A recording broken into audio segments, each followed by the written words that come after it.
Olá, amigos. Olá, amigas. Boa noite a todos, boa noite a todas. Muita paz. Que Jesus nos abençoe, que Jesus nos proteja. Nós estamos aqui pela página no Instagram do Cetrasc Salvador para nós realizarmos o trabalho da noite de hoje das doutrinárias às sextas-feiras, 19h30. A gente pede desculpas a vocês por conta do atraso. A gente teve um probleminha aqui técnico, mas já foi resolvido e nós então vamos iniciar o nosso encontro de hoje. Desejando a todos que aqui já se encontram nossos votos de paz, de harmonia e que Jesus possa nos abençoar e nos proteger a todos. Vamos fazer a nossa prece para darmos início ao nosso encontro de hoje. Amado Jesus, Senhor da vida, que a Tua presença amiga e benfazeja possa a todos nós nos envolver, nos fortalecer, na noite de hoje em que aqui nos encontramos, dando início à programação doutrinária desse mês, último do ano, mês em que nós o reverenciamos, dedicamos as nossas falas, nossos pensamentos e sentimentos a Ti, por ser o mês simbólico do Teu natalício.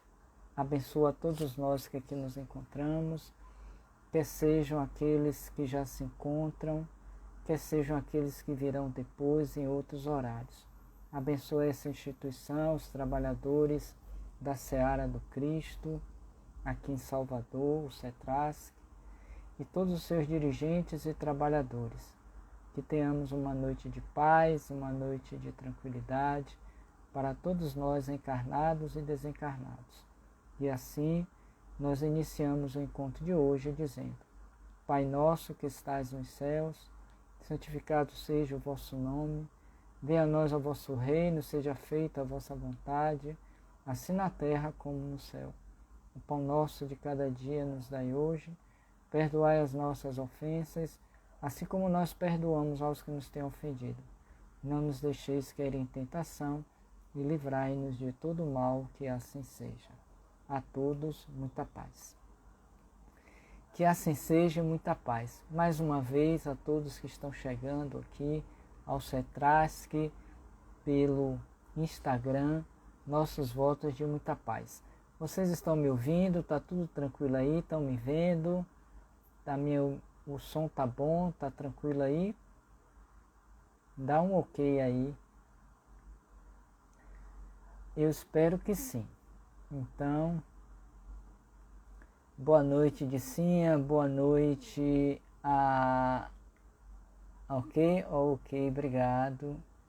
A Rose, deixa eu ver quem mais está aqui. A Eugênia, a Gisane, todos que já estão aqui, a Moreno, a Dea, sintam-se todas e todos abraçados. Líndio Oliveira, 77 também.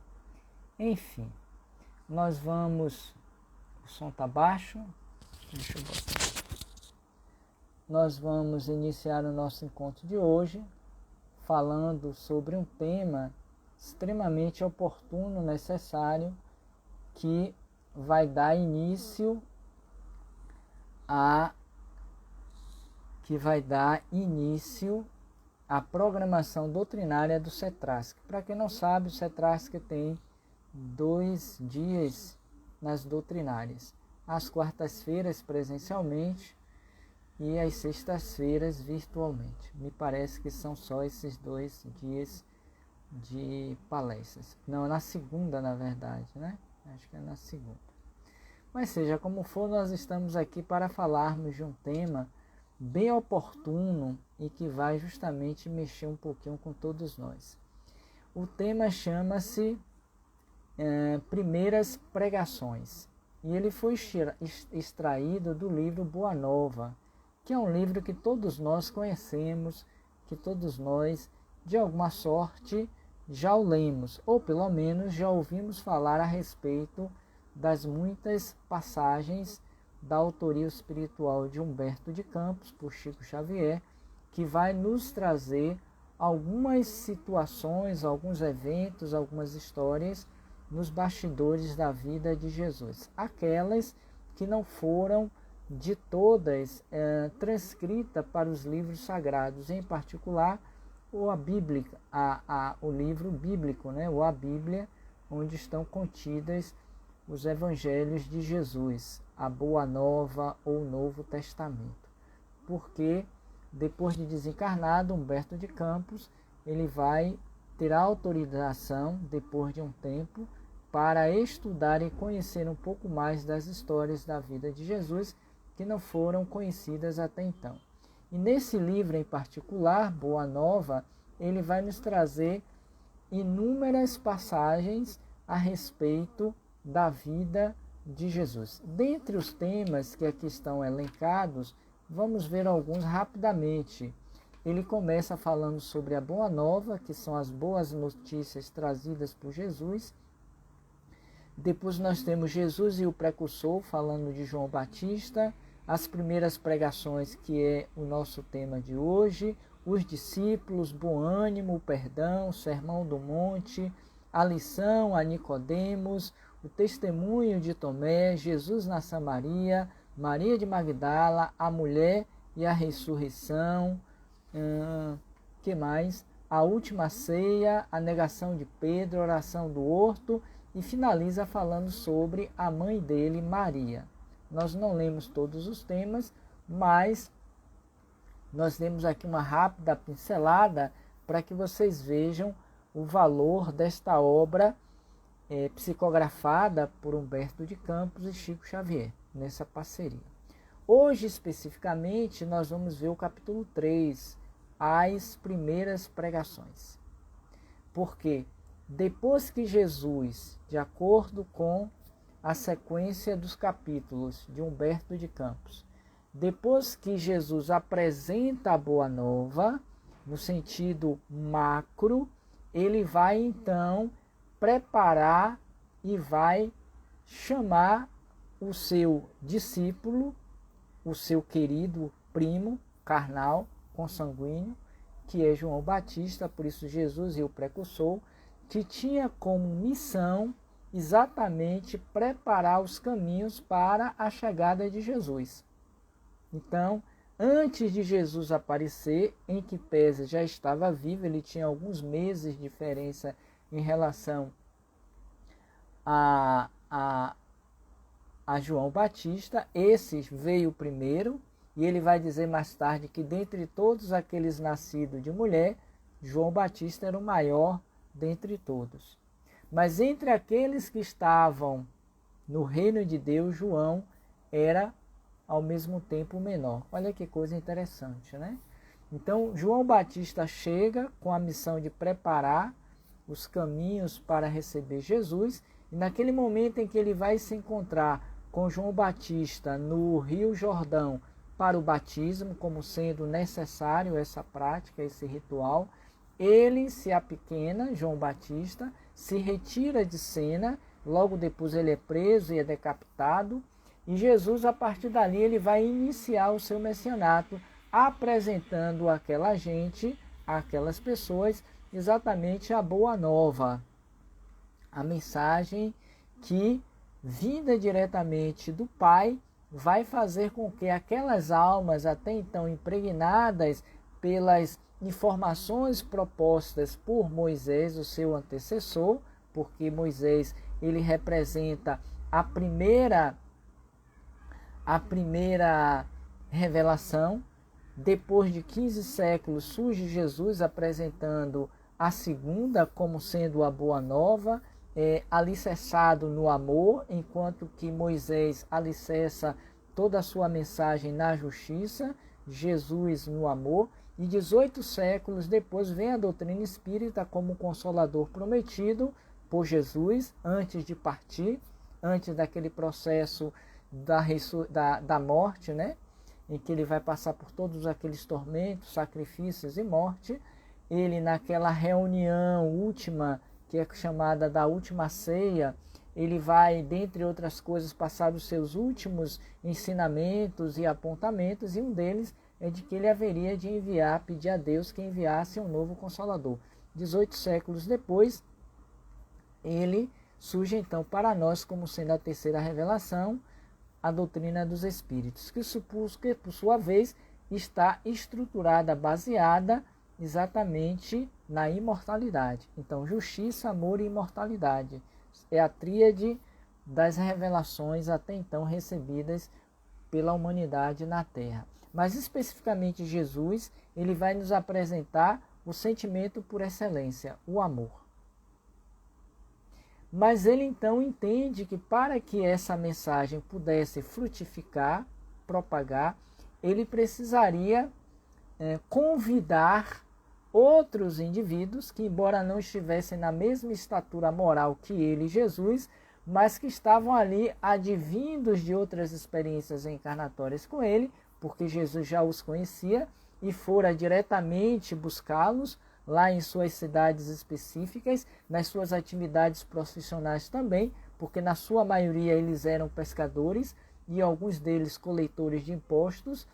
Jesus vai especificamente convidar aqueles 12 para estarem diretamente ligados a ele nesse processo da divulgação da Boa Nova. Tanto é que um dos capítulos, me parece que é o número 5, ele vai falar sobre os discípulos, os 12 que ele vai convocá-los para essa empreitada até então desconhecida, porque aquelas pessoas, aqueles homens de então desconheciam a figura imponente de Jesus, a sua mensagem, não se conheciam entre si na sua maioria e também nunca tinham ouvido falar desse sentimento de amor. Não na profundidade, na magnitude que Jesus o apresentou àquelas pessoas. Porque Moisés, eu acho que essas referências elas são importantes, porque Moisés, à época,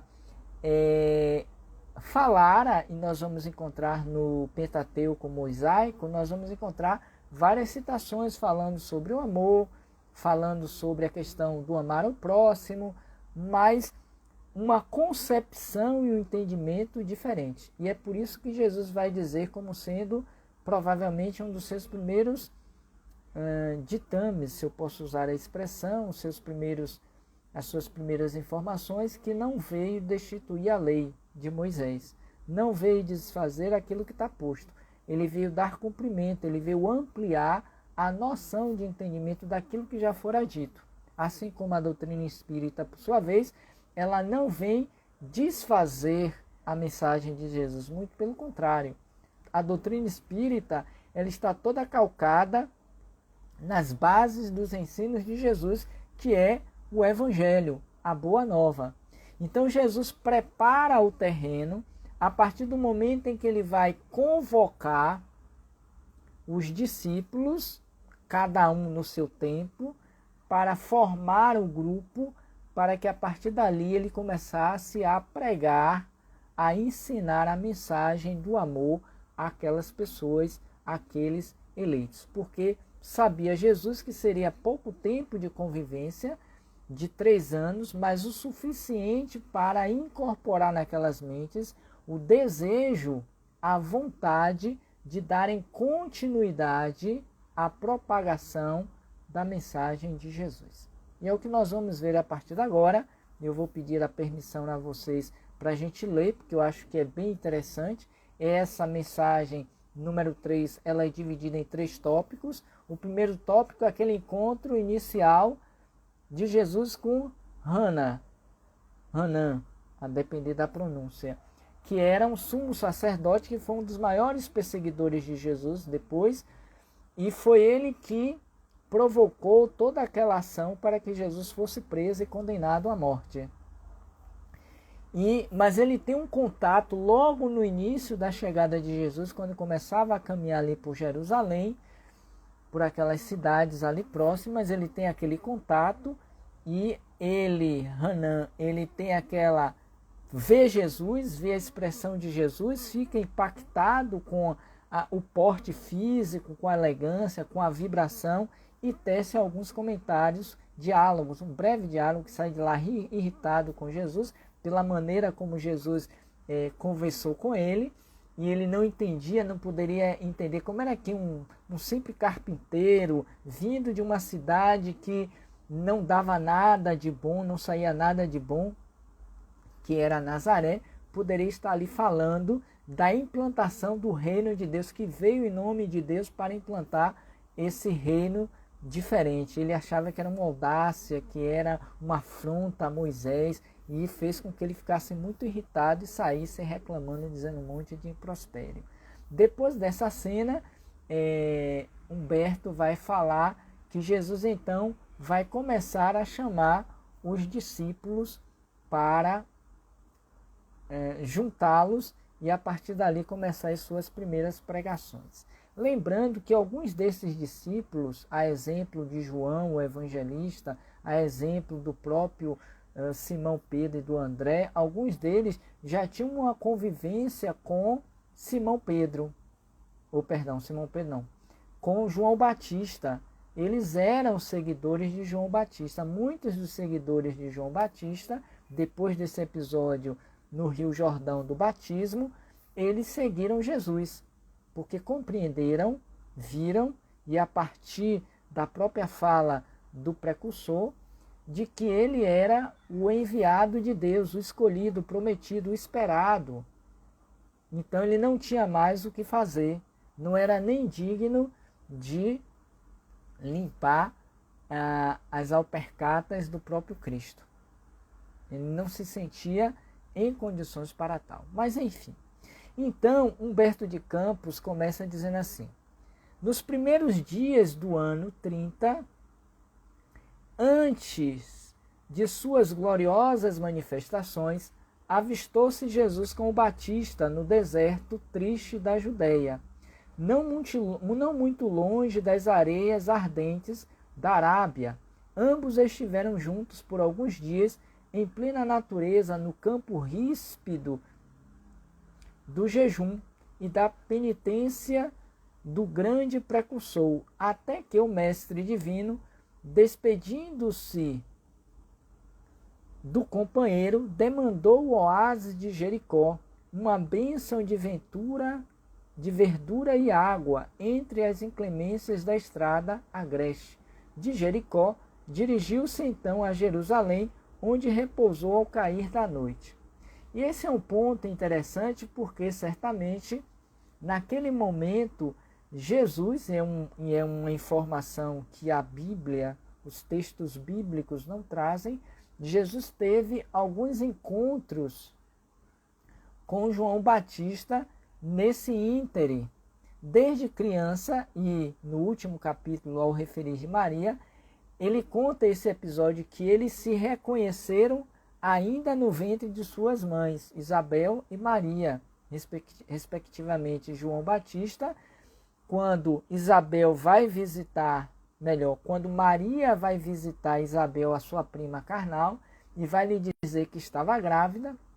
Não, minto, é o inverso. Isabel vai, porque Isabel já tinha uma idade avançada, ela vai informar a Maria que estava grávida. Maria, por sua vez, diz a ela também que estava grávida. E quando Isabel chega à casa de Maria, a Santíssima, João Batista, que estava no ventre da sua mãe, reconheceu o primo também no ventre da mãe dele. E aí ela sente aquelas chutadas, como dizem as mulheres grávidas, né, do bebê, e como querendo dizer assim, eles se reconheceram. Então já neste processo intrauterino, eles já se reconheceram. E há uma passagem, mais tarde, já jovens, em que Isabel diz assim: você não quer vir com a gente? Né? Aí ele diz assim, Jesus, já nascido e um pouquinho ainda na fase criança, ele diz assim: não, ele precisa ir primeiro, é preciso que ele vá primeiro, eu vou depois. Já era a informação de que João Batista, o seu primo, tinha uma tarefa que antecedia a própria tarefa de Jesus, que nesse caso do capítulo 3, ele vai narrar muito bem. Então, mais ou menos a coisa se deu. Sentado como um peregrino nas adjacências do templo, Jesus foi notado por um grupo de sacerdotes e pensadores ociosos que se sentiram atraídos pelos seus traços de formosa originalidade e pelo seu olhar lúcido e profundo. Alguns deles se afastaram sem maior interesse, mas Hanan, ou Anã, também como se pronuncia, que seria mais tarde o juiz inclemente de sua causa, aproximou-se do desconhecido e dirigiu-lhe com orgulho.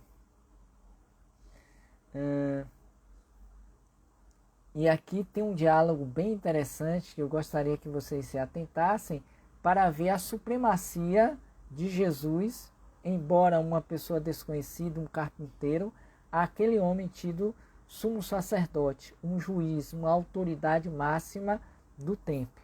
Observemos como é que se procede. E uma das causas que levaram esses sumos sacerdotes a prender Jesus era justamente a postura de Jesus diante desses fatos relativos à mensagem de Deus. Aí ele pergunta a Anã: Galileu, que fazes na cidade? Passo por Jerusalém, buscando a fundação do reino de Deus, exclamou Cristo com modéstia nobreza. Ou seja, busco a fundação do reino de Deus. Reino de Deus tornou sacerdote com acentuada ironia. E que pensas tu ser isso? O que você entende como reino de Deus? Porque ele foi pego de surpresa. Esse reino de Jesus é a obra divina no coração dos homens, esclareceu Jesus com grande serenidade. Obra divina em tuas mãos, revidou Anã com uma gargalhada de desprezo. Quem é você para dizer isso? Qual a autoridade que você tem para tal? Mais ou menos assim. E continuando as suas observações irônicas, perguntou: com que contas para levar avante essa difícil empresa? Quais são os teus seguidores e companheiros? Acaso terá conquistado o apoio de algum príncipe desconhecido e ilustre para auxiliar-te na execução de teus planos? Questiona Anã ironicamente. E Jesus, da mesma forma que estava, continuou o diálogo. Meus companheiros hão de chegar de todos os lugares, respondeu o mestre com humildade. Sim, observou Anã, os ignorantes e os tolos estão em toda parte na terra. Certamente que esse representará o material de tua edificação. Entretanto, propões-te realizar uma obra divina e já viste alguma estátua perfeita modelada em fragmentos de lama? Isso para fazer uma referência às estátuas dos Césares, dos sacerdotes, dos deuses, na verdade, né? Que eram muitos nesta época. E olha o que é que Jesus diz. Sacerdote, replicou-lhe Jesus com energia serena. Nenhum mármore existe mais duro e mais formoso do que o do sentimento, e nenhum cinzel é superior ao da boa vontade. Olha que resposta impactante. Eu fico pensando qual de nós espíritas, religiosos, cristãos, teria a condição de dar diante de um diálogo como esse, junto a um pastor, junto a um padre, ou o próprio sumo sacerdote atual, o Papa, né? Ou seja lá quem for, uma autoridade eclesiástica ou religiosa.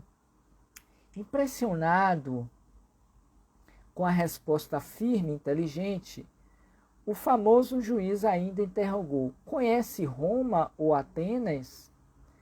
Jesus responde: conheço o amor e a verdade, disse Jesus convictamente. tem ciência dos códigos da corte providencial e das leis do templo? Inquiriu Hana ou Anã inquieto. Porque na medida em que Jesus vai respondendo a ele vai percebendo a supremacia moral, a inteligência daquele rabi, daquele galileu desconhecido.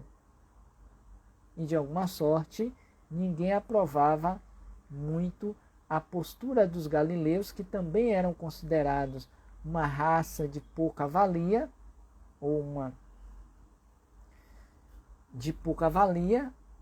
e aí ele estava surpreendido com a postura de Jesus. Mas seguindo.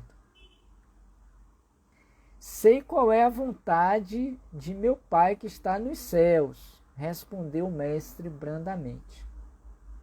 O sacerdote o contemplou irritado e, dirigindo-lhe um sorriso de profundo desprezo, demandou a torre Antônia em atitude de orgulhosa superioridade, ou seja, não deu braço a torcer. É muito característico dos orgulhosos, dos presunçosos, dos vaidosos. No dia seguinte, pela manhã, o mesmo formoso peregrino foi ainda visto a contemplar as maravilhas do santuário antes, alguns minutos, de internar-se pelas estradas banhadas de sol a caminho de sua Galileia distante. É como se Humberto de Campos quisesse dizer: a primeira parada de Jesus não poderia ser senão na própria Jerusalém, que era uma cidade que ele admirava, gostava, lhe fora cara, e onde os principais eventos ocorreriam durante a sua jornada messiânica, durante aqueles 3 anos. E é exatamente ante a essa torre Antônia do Templo de Jerusalém, dos mais belos, famosos e reconhecidos, é que ele vai dizer aos discípulos que estiveram com ele uma certa feita ali em Jerusalém, e diante da beleza da Torre Antônia, os discípulos disseram: que magnífica obra, disseram os discípulos, é uma obra para toda a eternidade, jamais isso aqui seria destruído.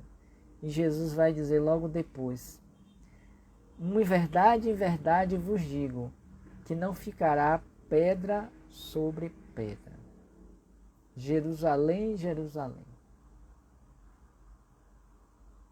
Ou seja, Jesus antevia aquele momento futuro em que toda aquela cidade seria destruída, como ainda hoje nós vemos pelos muitos eventos que estão acontecendo agora, com a guerra, por exemplo,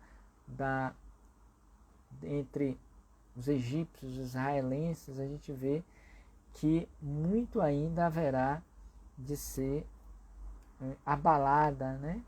Essa região, e Jerusalém também está dentro do escopo, que já foi durante alguns séculos também invadida, destruída e por aí vai.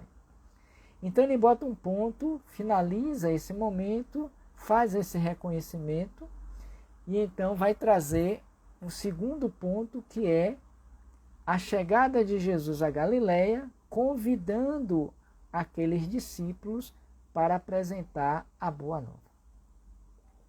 Daí a algum tempo, depois de haver passado por Nazaré, descansando igualmente em Caná, Jesus encontrava nas circunvizinhanças da cidadezinha de Cafarnaum, como se procurasse com viva atenção algum amigo que estivesse à sua espera.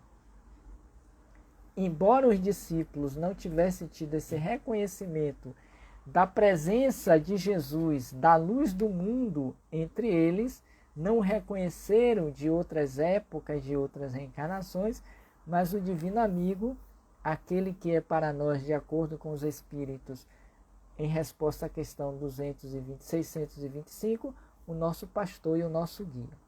Mas seguindo, ele ainda vai dizer: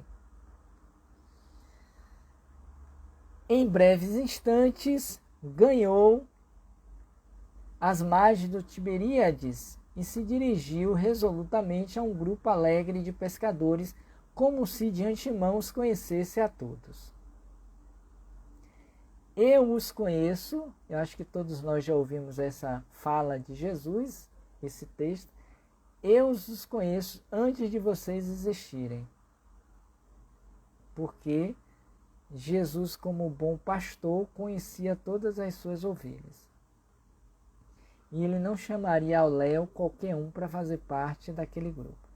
Apesar de ignorantes, destituídos de sensibilidade, de amor, de conhecimento da verdade, de instrução, de poder aquisitivo, como disse Anã, eram os ignorantes, os pobres de toda a terra, Jesus sabia com quem estava lidando.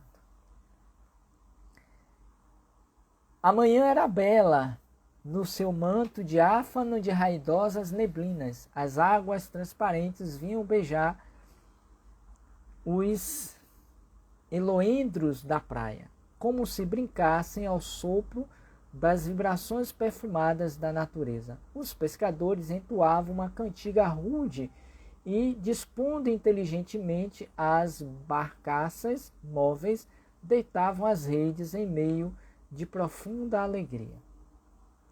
Ou seja, Humberto de Campos está apresentando o quadro ali na orla do Tiberíades, no mar da Galileia, da atividade comum daqueles homens simples de então, os pescadores.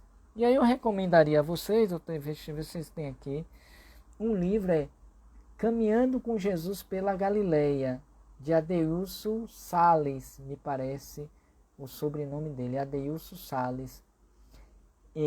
Caminhando com Jesus pela Galileia. É um livro, é um romance muito legal. Nós lemos esse livro ainda esse ano.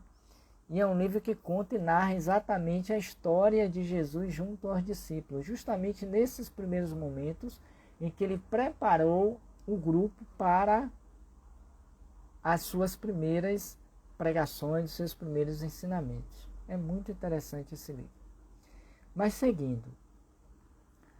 Então, Humberto de Campos ele vai apresentar esse cenário da natureza no meio do mar da Galileia, em que os pescadores estavam nas suas atividades comuns do dia a dia.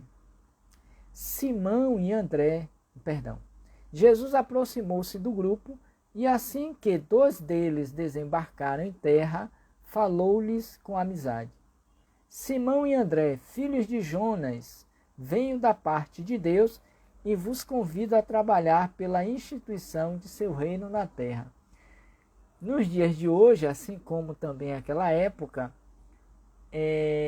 seria visto como uma ousadia da parte de Jesus. Um estranho, um desconhecido, que de repente toma para si a autoridade de convocar alguns homens para a implantação desse reino de Deus. Ou como ele próprio mesmo vai dizer mais tarde, haveria muitos cristos e muitos falsos profetas, aqueles que diziam serem os enviados de Deus para falar sobre a mensagem do amor.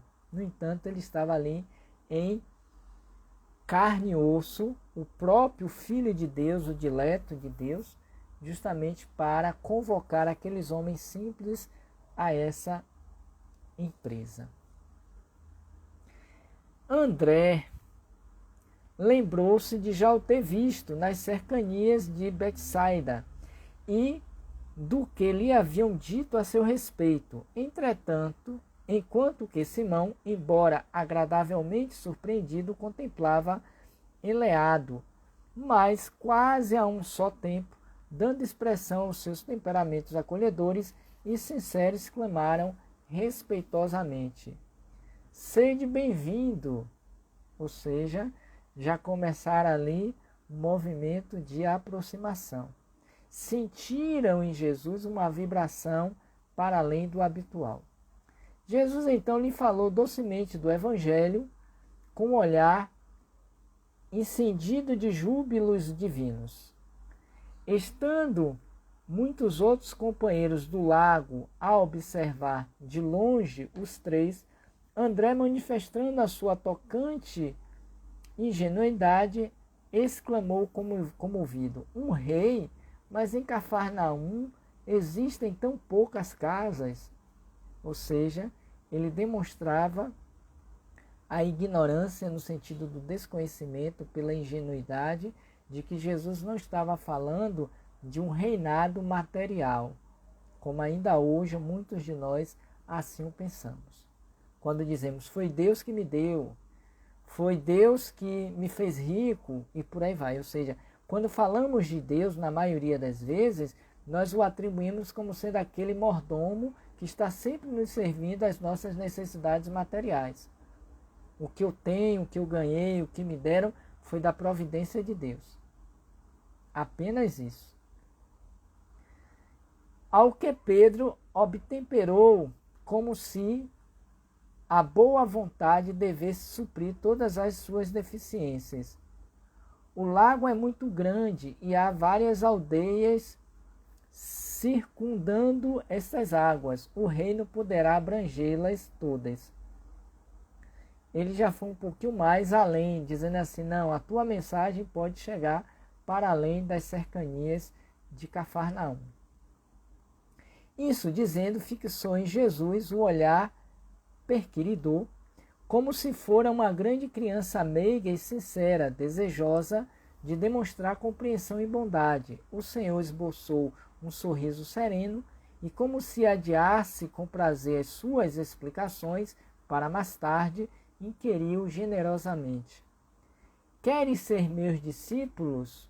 Porque eles foram os primeiros, e todos os textos bíblicos dizem isso, os primeiros a serem convocados por Jesus. André e Simão se interrogaram a si mesmos, permutando sentimentos de admiração embevecida. Refletia Pedro: que homem seria aquele? Onde já lhe escutara o timbre carinhoso da voz íntima e familiar. Ambos os pescadores se esforçavam por dilatar o domínio de suas lembranças, de modo a encontrá-lo nas recordações mais queridas. Não sabiam, porém, como explicar aquela fonte de confiança e de amor que lhes brotava no âmago do espírito, e sem hesitarem, sem uma sombra de dúvida, responderam simultaneamente: Senhor, seguiremos os teus passos. Ou seja, na acústica da alma daqueles espíritos, eles sabiam que Jesus era o prometido de Deus. Já se conheciam enquanto espíritos, embora ainda não tendo sido vistos carnalmente, mas enquanto espírito eles já tinham afinidades, eles já estavam no mesmo diapasão de sentimentos e foram convocados para estarem ali naquela atividade. Jesus os abraçou com imensa ternura e, como os demais companheiros se mostrassem admirados e tocassem entre si ditérios ridiculadores, o mestre, acompanhando de ambos e de grande grupo de curiosos, se encaminhou para o centro de Cafarnaum, onde se seguia a intendência de Antipas. Entrou calmamente na coletoria e, avistando um funcionário culto, conhecido publicamente na cidade, perguntou-lhe: que fazes tu, Levi? Ou seja, vamos parar aqui um pouquinho para pensar. Jesus estava convocando os 12. Ok? Primeiro momento, André e Simão Pedro. Depois ele diz: ainda tem mais alguém que eu preciso chamar hoje, agora. Então vai se dirigir para o centro da cidade de Jerusalém e, especificamente na coletoria, vai convocar aquele que era um coletor de impostos. E os coletores de impostos não eram bem vistos, bem aceitos, queridos pelos contribuintes. Como ainda hoje, eles também tendiam a tirar mais do que deviam dos cidadãos.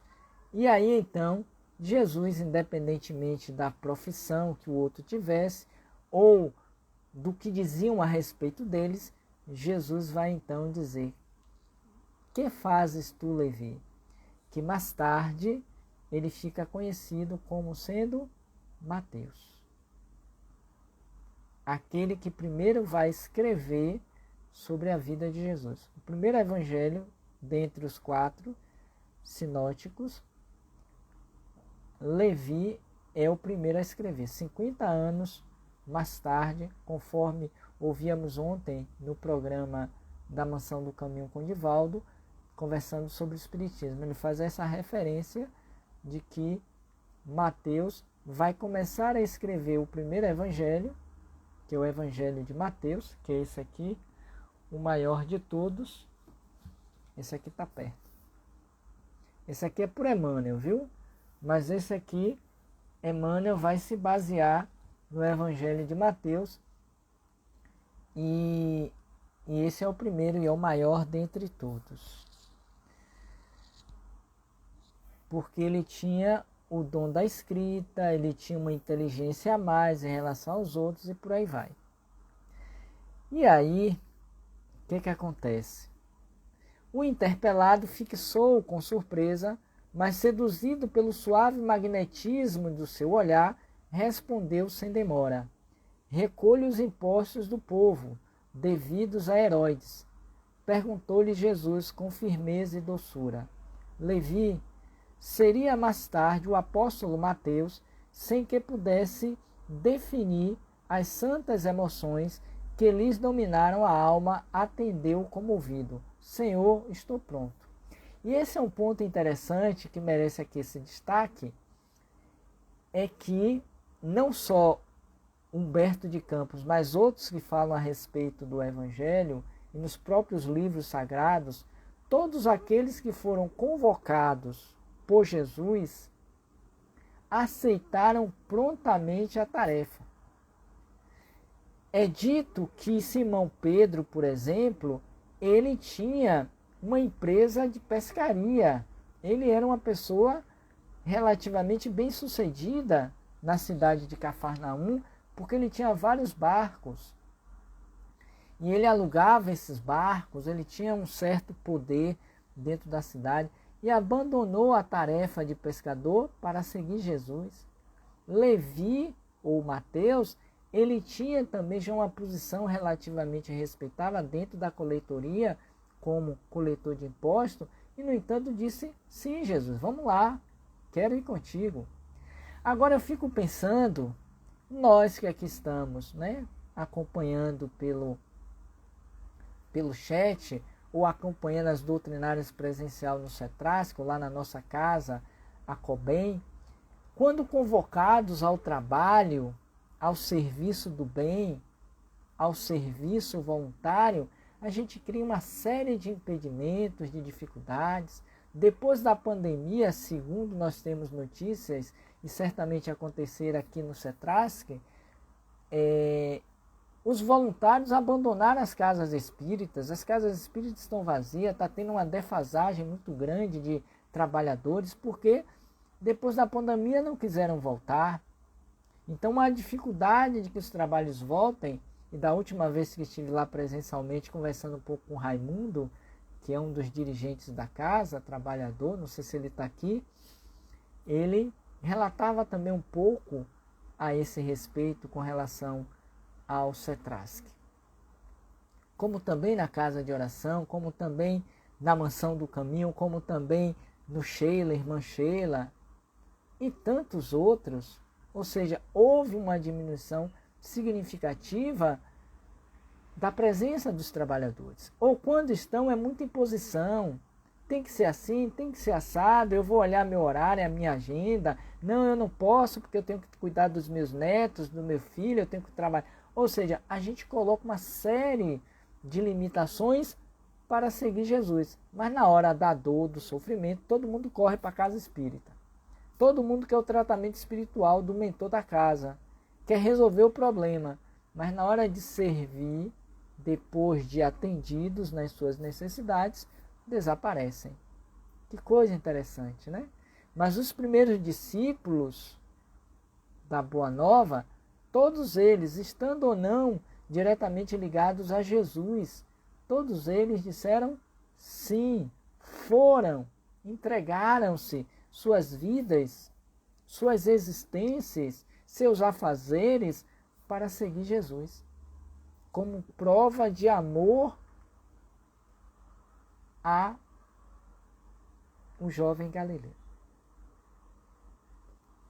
E antes de concluir o diálogo e o capítulo, então vamos, disse Jesus abraçando. E Jesus era uma pessoa bem jovial, bem alegre, bem descontraída, tranquila. A gente chamaria hoje de tranquilão, uma pessoa assim que está de boa, sempre jovial, alegre, risonho, sabe? Quem lê esse livro citado aqui, de Adeilson Sales, Caminhando com Jesus na Galileia, vai ver isso, a postura de Jesus. Ele era mais pescador do que carpinteiro. Eu cheguei a esse entendimento. Então, em seguida, o numeroso grupo, reparem, ele fez 2 convites. Primeiro, aos irmãos, Jonas, Simão, Pedro, e depois André. E deu outro convite a Mateus.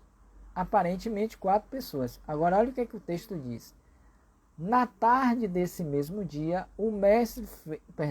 em seguida, um numeroso grupo se dirigiu para a casa de Simão Pedro, que oferecera ao Messias acolhida sincera em sua residência humilde, onde o Cristo fez a primeira exposição de sua consoladora doutrina, esclarecendo que a adesão desejada era a do coração sincero, e anotemos, e puro para sempre às claridades do seu reino. Iniciou-se naquele instante a eterna união dos inseparáveis companheiros.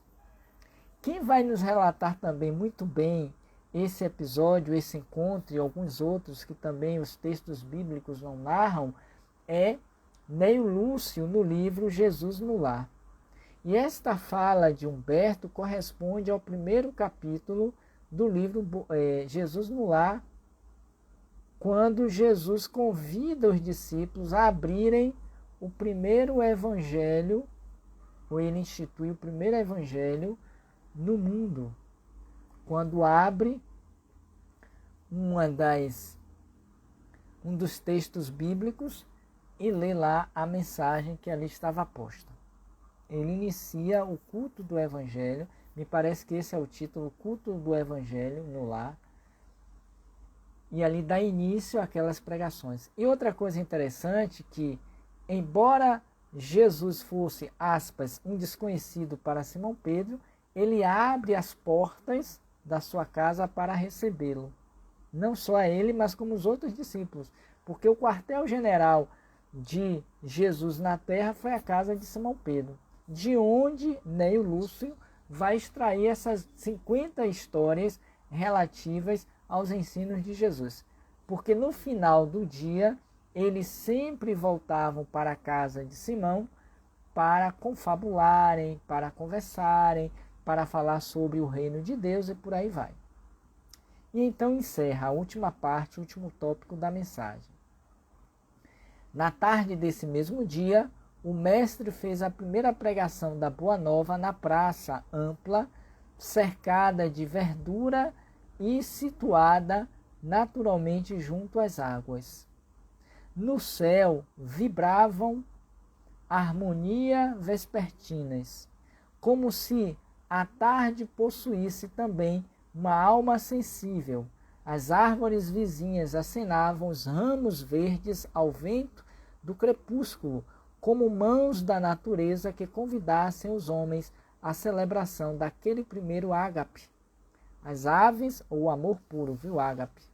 As aves ariscas pousavam de leve nas alcapareiras mais próximas, como se também desejasse senti-lo, e na praia extensa se acotovelava a grande multidão de pescadores rústicos, de mulheres aflitas por continuadas flagelações, de crianças sujas e abandonadas, misturados publicanos, pecadores com homens analfabetos e simples, que haviam acorrido ansiosos por ouvi-lo.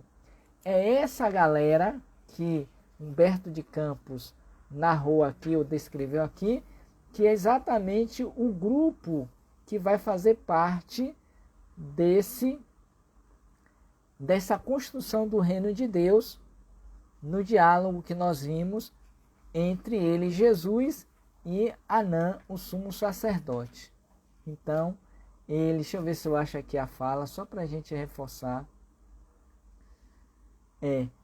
Pergunta Anã: com quem contas para levar avante essa difícil empresa? Quais são os teus seguidores e companheiros?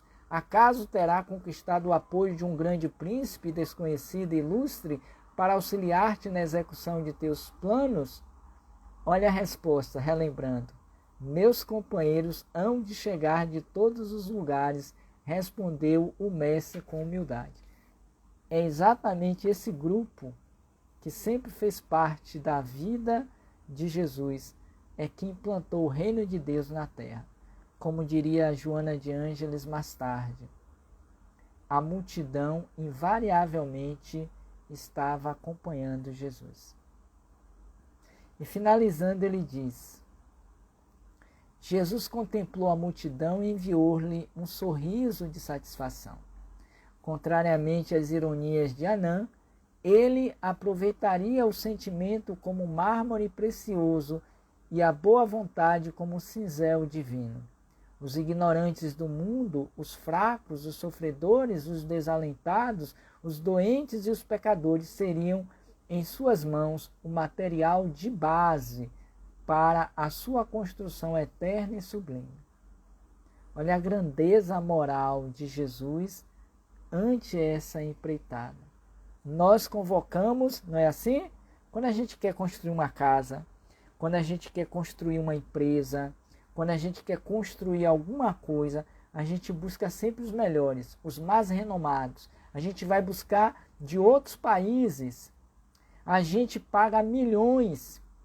A gente também convoca aqueles que têm os melhores títulos acadêmicos, não é assim? Tanto é que, e aí sem nenhuma crítica, mas ao mesmo tempo uma reflexão, quando nós fazemos um seminário, um congresso, observem, um congresso espírita, como recentemente tivemos, ou outros tantos que já tivemos, um seminário, uma semana espírita, normalmente a gente olha aqueles que têm mais titulação, são mais reconhecidos no movimento espírita, os chamados, como é que se diz, as estrelas, né? Aquelas pessoas que são referências, que chamam, os chamados âncoras, os medalhões. Muito para a satisfação do ego, da vaidade, quando tem muita gente simples, boa no movimento espírita, que poderiam também estar ali falando sobre a doutrina, o evangelho de Jesus, mas são esquecidos porque não tem título, não tem apresentação, às vezes não é de fora, porque se tiver que é de fora, tem mais status também. Isso é algo para a gente pensar aqui coletivamente o que estamos fazendo do nosso movimento espírita no que diz respeito à divulgação. Como estamos fazendo essa divulgação? Mas Jesus não, e me permitam, viu? Às vezes eu gosto de repetir alguns trechos. Jesus vai convocar os ignorantes do mundo, os pecadores, seriam em suas mãos o material de base para a sua construção eterna e sublime. Converteria toda a miséria e toda a dor em um cântico de alegria e, tomado pelas inspirações sagradas de Deus, começou a falar da maravilhosa beleza do seu reino. Magnetizado pelo seu amor, o povo o escutava em um grande transporte de ventura. No céu havia uma vibração de claridade desconhecida. Ao longo do firmamento de Cafarnaum, o horizonte se tornara um deslumbramento de luz e bem no alto, na cúpula dourada e silenciosa, as nuvens delicadas e alvas tomavam a forma suave das flores e dos arcanjos do paraíso. Assim encerra Humberto de Campos, a sua narrativa a respeito desse capítulo 3, as primeiras pregações. E eu sugiro a vocês que releiam com cuidado, com atenção, trazendo para o dia a dia a nossa realidade e nos vendo como estamos tomando para nós essas pregações de Jesus, tá? Eu tô de olho na missa e outro no padre. Altarira, né? Eu vou encerrar. Obrigado pela sua lembrança, que ela está dizendo que o tempo no Instagram é 1 hora. Aqui não tem como a gente querer passar porque eles quebram, né? Eu tenho ainda uns 4 minutinhos e eu estou dentro do meu tempo. Mas obrigado pela sua lembrança. Então, a gente percebe, para encerrar, a importância da leitura desse livro. Deixa eu apresentá-lo para quem não conhece. Boa Nova. Vocês podem baixar, como nós temos aqui na tela do computador, o livro em PDF. Não precisa nem mais comprá-lo. A gente baixa e lê tranquilamente, para quem gosta da leitura no computador. Para que a gente se delicie. Estamos entrando, hoje é o primeiro dia do mês, são 31 dias de dezembro que vamos falar de Jesus. Mas não mais falar de Jesus nas doutrinárias, nas palestras. É preciso que nós vivamos nesses 31 dias a mensagem de Jesus. Que tomemos para nós. Porque, conforme dizíamos, diferentemente de nós hoje, como em outros tempos, aqueles que foram chamados por Jesus aceitaram prontamente, até mesmo Judas, que eu queria fazer esse referencial. Judas, o Iscariotes, o traidor, ele amava Jesus. Ele amava Jesus. Ele cometeu um equívoco, como muitos de nós fazemos, com o próprio Jesus, como fizeram a Simão Pedro, que seria a pedra angular da mensagem de Jesus. Pedro traiu Jesus por 3 vezes, mas nem por isso Jesus o abandonou. E hoje pela manhã no canal Roteiro Espírita, que eu ainda não falei, aqui no Instagram, inscrevam-se na nossa página no Instagram, Roteiro Espírita, no YouTube também. Nós fazemos o estudo do livro toda sexta-feira às 7h45, Vidas de Feliz, de Joana de Ângeles. Esse livrão aqui toda sexta-feira às 7h45. Vocês podem acessar o YouTube e vocês podem ver lá a mensagem de hoje. E uma frase de Joana, de número 52, a mensagem, ela vai dizer já no final: perdoar é sempre melhor para quem o faz. Faze isso e viverás. É a última trecho de Joana de Ângeles nessa mensagem. Ou seja, é chegada a hora de nós começarmos a viver a mensagem de Jesus, começando por perdoar, melhor dizendo, aqueles a quem nós temos a ofensa. Portanto, eis aí a proposta da casa hoje com relação ao trabalho de hoje. No mais, eu agradeço a todos vocês que estão aqui fazendo suas colocações, desejando votos de paz, que continuem participando daqui das atividades do CETRASC e de outras instituições, seja presencial, seja virtual, para se enriquecerem dessas informações a respeito de Jesus. Nunca é demais falar e ouvir sobre Jesus. Mas mais do que ouvir e falar sobre Jesus, é preciso viver a mensagem de Jesus. É como é dito, salvo engano, por Madre Teresa de Calcutá. Vive o Evangelho e, se preciso, fale dele. Portanto, nós já falamos há 60 minutos, mas agora a gente vai viver pela existência toda a mensagem de Jesus, que é a Boa Nova, o Evangelho. Vamos orar? Amado Jesus, Senhor da vida, nossa gratidão, nosso apreço por mais uma noite feliz nessa instituição abençoada, aqui localizada no API, em Salvador, Bahia. Abençoa todos os seus trabalhadores, companheiros, ao longo desses quase 50 anos de trabalho divulgando a tua mensagem de amor e de humildade através dos ensinos da doutrina espírita. Abençoa todos nós que aqui nos encontramos, desejando votos de paz e harmonia para todos aqueles que também virão depois em outros horários e dias. Que continuemos nesta perspectiva de viver a cada dia um pouco mais os ensinos de Jesus.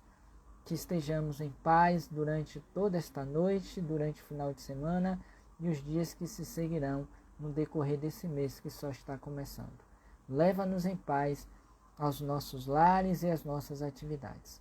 E assim encerramos dizendo: Ave Maria, cheia de graças, o Senhor é convosco, bendita sois vós entre as mulheres, bendito é o fruto do vosso ventre, nasceu Jesus. Santa Maria, Mãe de Jesus, rogai por nós, vossos filhos pecadores, agora e na hora do nosso desenlace. Que assim seja, e muita paz. Que assim seja, e muita paz. No mais, obrigado a todos e até uma próxima oportunidade, se Jesus, se Deus nos permitir. Ok? Nós estamos encerrando nosso encontro de hoje. Eu agradeço a Altair, a Cláudio, a Raimundo e todos os trabalhadores dessa instituição querida que eu já conheço há muitos e muitos anos. Obrigado a todos.